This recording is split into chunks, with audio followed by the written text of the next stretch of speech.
Guys, welcome to গরম মশলা with MG. আশা করছি সকলে ভালো আছেন, সুস্থ আছেন। দারুণ টেস্টি একটা রেসিপি নিয়ে চলে এসেছি। রোজ রুটি খেতে ভালো না লাগলে আপনারা এই রেসিপিটা বানিয়ে নিতে পারেন।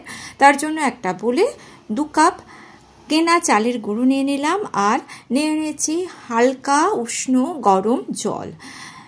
অনেকটা জল একসঙ্গে দিয়ে দেবেন না, আর এই মাপটা আপনারা একটু খেয়াল রাখবেন। মাপটা কিন্তু এই রেসিপিটাতে খুব জরুরি। এইবার জলের সঙ্গে চালের গুঁড়োটাকে আমি ভালো করে মিশিয়ে নিচ্ছি। ভালো করে কিন্তু মিশিয়ে নিতে হবে, লক্ষ্য রাখবেন কোনো লাম্পস না থেকে যায়। আরও 1 কাপ জল আমি দিয়ে দিলাম। 2 কাপ চালের গুঁড়ো নিয়েছি, এখন আমি 2 কাপ জল দিয়েছি, ভালো করে কিন্তু মিশিয়ে নিচ্ছি। আবারও বলছি, এখানে আমি আরও কিছু উপকরণ অ্যাড করব, তাই একটু উপকরণগুলোর পরিমাপগুলো লক্ষ্য করবেন, তা না হলে কিন্তু রেসিপিটা বানানোটা ঠিকঠাক হবে না। দেখুন, আরও 1 কাপ জল নিয়েছি, জলটা কিন্তু পুরোটা দিলাম না, আমি হাফ কাপ মতো জল দিলাম। জল দিয়ে এবার ভালো করে আমি মিশিয়ে নিচ্ছি।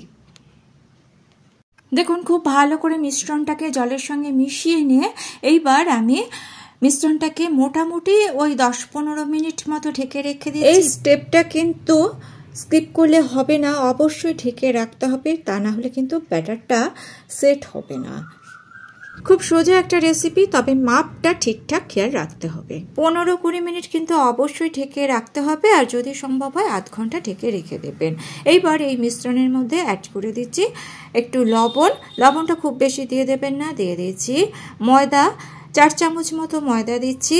ময়দাটা কিন্তু দিতে হবে, তবে ইচ্ছে হলে একটু কমও আপনারা দিতে পারেন, তবে দিলে কিন্তু ভালো হয়। যাই হোক, এইবার ময়দাটা দিয়ে আবারও ভালো করে আমাদের মেশাতে হবে বা ফেটিয়ে নিতে হবে। দিয়ে দিচ্ছি 1 চামচ বেকিং পাউডার। এখানে কিন্তু বেকিং সোডা আমি ব্যবহার করিনি, 1 চামচ বেকিং পাউডার আমি ব্যবহার করেছি। যেহেতু মিশ্রণটা ঘন হয়ে গিয়েছে, যে হাফ কাপ জলটা বাকি ছিল সেই হাফ কাপ জলটাকেও আমি অ্যাড করে দিলাম। এইবার খুব ভালো করে মিশ্রণটাকে ফেটিয়ে নিতে হবে। আপনারা ইচ্ছে হলে ইলেকট্রিক বিটার দিয়েও ফেটিয়ে নিতে পারেন। আমি একটা মিক্সির মধ্যে এই মিশ্রণটাকে দিয়ে দেব, ইচ্ছে হলে হাত দিয়েও কিন্তু ফেটিয়ে নিতে পারেন, তবে মিক্সিতে দিয়ে দেবেন। মিক্সিতে দিয়ে দিলে খুব সহজে জিনিসটা হয়ে যায়, কারণ অল্প একটু জিনিস ইলেকট্রিক বিটার দিয়ে করাটা ঝামেলা। তো এইবার মিক্সিতে দিয়ে ওই 10-12 সেকেন্ড মতো আমি একটু মিক্সিটাতে চালিয়ে নেব। আর দেখুন, এই রকম মিশ্রণটা তৈরি হয়েছে। কনসিস্টেন্সিটা ঠিক এই রকম হবে। মিশ্রণটাকে 2 বারে আমি মিক্সিতে দিয়ে মিশ্রণটাকে ফেটিয়ে নিয়েছি। কনসিস্টেন্সিটা একটু খেয়াল করে নিন, খুব বেশি ঘন করবেন না, আবার খুব বেশি পাতলাও কিন্তু করে দেবেন না। কড়াই বসিয়ে দিয়েছি গ্যাসে, আর একটা গাজরকে আমি একটু মাথার দিকটা কেটে নিয়ে সামান্য একটু তেল দিয়ে দিলাম। বেগুন নেই, বেগুন থাকলে বেগুন দিতাম, ব্রাশের সাহায্যে দিলাম না, সেক্ষেত্রে তেলটা বেশি পড়ে যায়, ওই জন্য ব্রাশটা ইউজ করলাম না। যাই হোক, ভালো করে কড়াইটাকে গরম করে নিয়ে গ্যাসের ফ্লেমটাকে মিডিয়ামে দিয়ে 1 হাতা ব্যাটার দিয়ে উপর থেকে একটা বাটি দিয়ে চাপা দিয়ে দিলাম। আর গ্যাসের ফ্লেমটা অবশ্যই কিন্তু মিডিয়ামে রাখতে হবে। দেখুন, 2 মিনিট পর আমি একটু চেক করে নেব। খুব একটা গরম নেই, হাত দিয়ে আমি চেক করছি। দেখুন, এখনও কিন্তু হয়নি, একটু কাঁচা ভাব আছে। আমি আরও ওই 1 থেকে 1.5 মিনিট মতো চাপা দিয়ে রাখছি। আর গ্যাসের ফ্লেম অবশ্যই মিডিয়ামে রাখবেন, কখনো কখনো একটু লো কিন্তু করে দিতে পারেন। অল টোটাল আমি 3 মিনিট পর আপনাদের দেখাচ্ছি। দেখুন, এখন কিন্তু একেবারে রেডি হয়ে গিয়েছে, হাতে আর লাগছে না, তার মানে পুরোপুরি রেডি হয়ে গিয়েছে। আর কি সুন্দর দেখুন উঠে এলো। ময়দাটা দেবেন, ময়দাটা দিলে কিন্তু ঠিক এই রকম উঠে আসবে। প্রথমটা বানানো হয়ে গেল, এবার সেকেন্ডটাকে একই রকমভাবে বানিয়ে নেব। আমি দুটো পরপর দেখিয়ে দিচ্ছি যে প্রথমটা বানানোর পর কিভাবে আপনারা সেকেন্ডটা বানাবেন। এই রকমভাবে বানাবেন, দেখবেন কি সুন্দর উঠে আসছে। যাই হোক, আবার আমি ঢাকা দিয়ে দিয়েছি। আর অবশ্যই গ্যাসের ফ্লেমটা কিন্তু খেয়াল রাখবেন, যদি হাই ফ্লেমে দেন উপর থেকে কিন্তু পুড়ে যাবে। আমি যে রকম সাইজ বানাচ্ছি, এই রকম সাইজ যদি বানান সেক্ষেত্রে কিন্তু ওই 3 মিনিট মতো কি 3.5 মিনিট মতো সময় লাগবে, এর বেশি লাগবে না।